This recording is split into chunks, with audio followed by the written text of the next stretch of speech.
आपकी तैयारी कैसी रहेगी?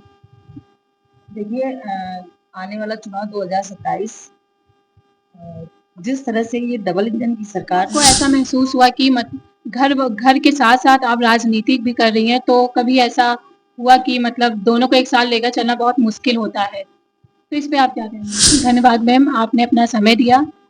बहुत-बहुत शुक्रिया आप लोगों का। आप लोग आए। ये जनमोर्चा डिजिटल न्यूज, मैं हूँ कामनी चौरसिया। हमारे साथ जुड़ी हैं अयोध्या की जानी-मानी समाजवादी पार्टी की जिला अध्यक्ष सरोज जी। आइए हम बात करते हैं और जानते हैं मैम से। मैम आपका बहुत-बहुत स्वागत है। धन्यवाद। नमस्कार। जानना चाहते हैं कि आपकी राजनीति में आने का सबसे पहला सफर कहाँ से शुरू हुआ और आपको कहाँ से प्रेरणा मिली? हम लोग यहाँ नहीं पहले 2010 9-10 में इटावा सैते गाँव है माननीय नेताजी का। हम लोग वहाँ पर रहने गए थे और वहीं पर मैं और मेरे हस्बैंड नौकरी करते थे। वो चौधरी चरण सिंह पीजी कॉलेज में पढ़ाते थे, मैं शुगर सिंह मान्य शिवपाल जी के कॉलेज में पढ़ाती थी। नेताजी से मिलते थे हम लोग, पूरे परिवार से मिलते थे। तो नेताजी हमेशा कहते थे कि आप लोग पढ़े लिखे हो, पार्टी से जुड़ो और उससे पार्टी भी मजबूत होगी, आप जैसी महिलाओं की ज़रूरत है। तो कहीं न कहीं हम लोगों को वहीं से प्रेरणा मिली और दूसरा ये कि हम लोग आज से नहीं, राजनीति हमारे बहुत पुरानी है क्योंकि हमारे जो पिताजी हैं उन्होंने बीएसपी से 3 बार जीती अयोध्या विधानसभा से एमएलए का चुनाव भी लड़ा है। संयोग बस अलग है कि वो जीत हासिल नहीं हुई, लेकिन ये है कि हम लोग शुरू से मतलब एक तरह से बचपन से ही राजनीति में रहे हैं, तो कहीं न कहीं वो हमारे उसमें भी है, ब्लड में भी है राजनीति और अच्छा भी लगता है राजनीति, सामाजिक रहना, समाज के साथ जुड़ना। कभी आपको ऐसा महसूस हुआ कि घर के साथ-साथ आप राजनीति भी कर रही हैं, तो कभी ऐसा हुआ कि मतलब दोनों को एक साथ लेकर चलना बहुत मुश्किल होता है? तो इस पे आप क्या कहेंगी? सही है, अगर घर और राजनीति दोनों ही सँभालना बहुत कठिन है क्योंकि राजनीति ऐसा प्लेटफ़ॉर्म है, जहाँ पर कोई टाइम बॉन्ड नहीं है। आप 24 घंटे की सेवा देना चाहते हैं, तो आप 24 घंटे दे सकते हैं। 2 घंटे देना चाहते हैं, 2 घंटे भी दे सकते हैं।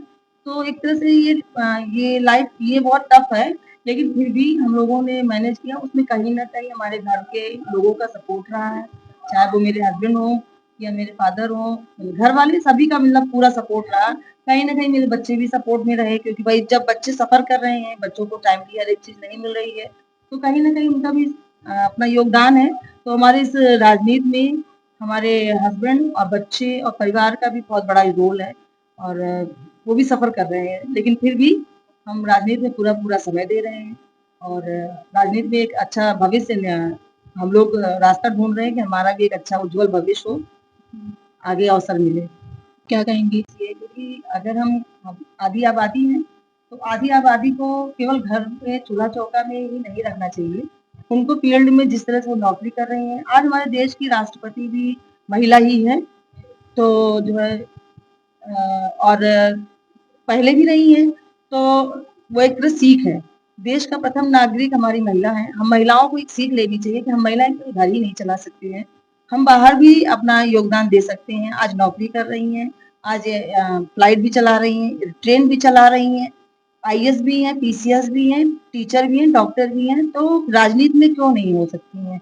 राजनीति में भी आना चाहिए उनको और अगर पढ़ी-लिखी महिलाएँ राजनीति में आएँगी, तो हम समझते हैं राजनीति बहुत स्वच्छ और साफ-सुथरी होगी और लोगों को अच्छा उनको अवसर भी मिलेगा।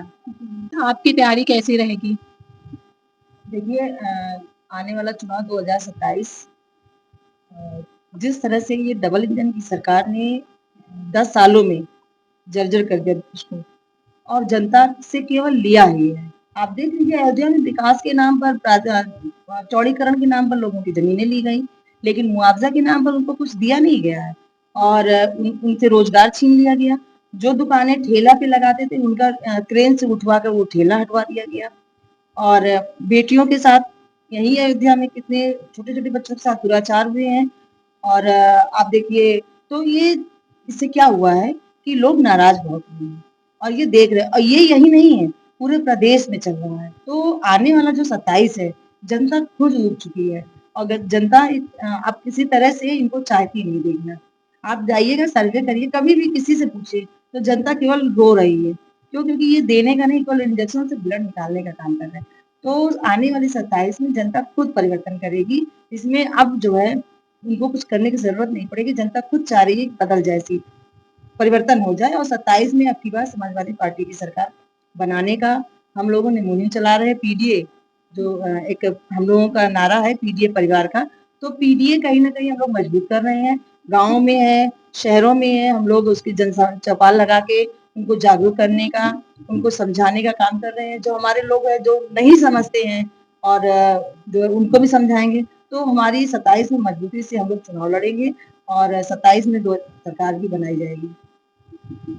धन्यवाद मैम, आपने अपना समय दिया। बहुत-बहुत शुक्रिया आप लोगों का, आप लोग आए, धन्यवाद। और मैं आपके चैनल के माध्यम से यही कहूँगी कि महिलाएँ कोई कमज़ोर नहीं होती हैं, सिर्फ़ उनको अपनी ताकत पहचानने की ज़रूरत है। आप जिस तरह से एक घर चला सकती हैं, उसी तरह से आप देश भी चला सकती हैं। आप अपने परिवार के लिए क्या अच्छा है, क्या बुरा है, आपके बच्चों के लिए क्या अच्छा है, क्या बुरा है, आपके पति के लिए क्या अच्छा है, क्या बुरा है, उसी तरह से समाज के लिए भी आपको समझने की, जानने की ज़रूरत है कि आपके समाज को क्या चाहिए, क्या नहीं चाहिए, आपका समाज कहाँ पीड़ित हो रहा है, कहाँ नहीं पीड़ित हो रहा है। हमको अपने समाज के लिए भी आवाज़ को बुलंद करना है, इसलिए आप आवाज़ बनें, हम सब की आवाज़ बनें, आप हमारे साथ जुड़ें और समाजवादी पार्टी की मजबूत बनाएँ, जिससे जो है हम लोग 27 में परिवर्तन कर सकें। हम एक आवाज़ बनें, आप हम लोगों को अपना आशीर्वाद बनाएँ। इन्हीं शब्दों के साथ मैं आपको नमस्कार, धन्यवाद, बहुत-बहुत धन्यवाद। धन्यवाद सरोज जी। के साथ जुड़े रहिए हमारे चैनल जन मोर्चा डिजिटल न्यूज में। मैं कामनी, कैमरामैन नंदिनी चौरसिया के साथ।